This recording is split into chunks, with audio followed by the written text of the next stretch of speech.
Welcome to week 19 of my weekly Windows of Wisdom, and it's party time. When was the last time you hosted a party? For me, every day is a party, but not the kind of party one would expect. Although my parties are always potluck, where everyone brings their special dish, my guests arrive bearing sizzling hot pots of problems, just ready to dish up and place on the buffet, metaphorically known as my inbox. But before I can actually deal with these pots of problems, I have to first place them on the back burner to put them in perspective. And that is because a wise woman once said, "A pot of problems seasoned with the spirit of imagination and stirred with sensibility will produce a delicious stew of satisfying solutions."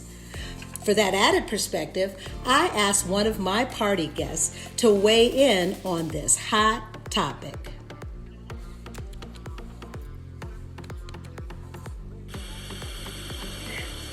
When I'm presented with a problem, I'm the kind of person that really wants to understand the problem and all the details that I can find. So I really analyze the problem and gather as much information and research and details as I can.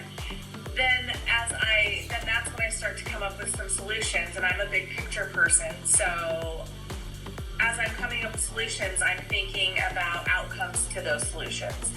And so after I've kind of created a list of solutions, I try to go with the one I think is best, and I implement that solution.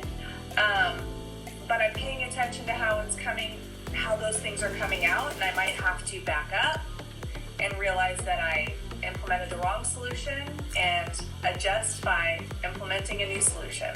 So that's how I handle problem solving. So Sonia reminds us that it's okay to have dessert first with the A plus pie in our problem-solving potluck. What's in the A plus pie? Analyze first, plus plan, implement, then evaluate.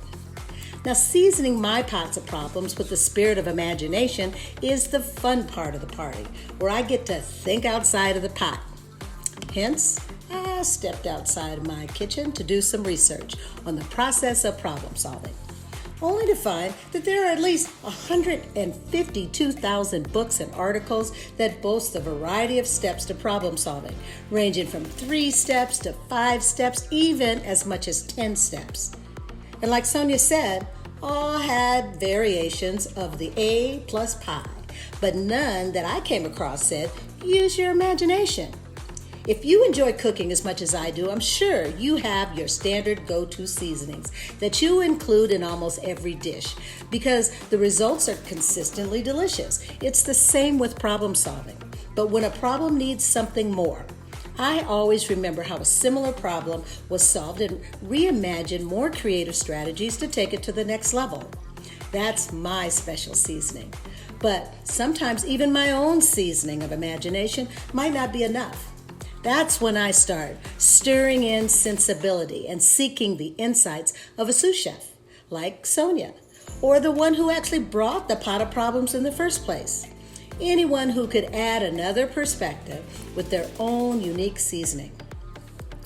Finally, together, we taste the creatively seasoned pot of problems and evaluate and confirm that our solutions are on the right track.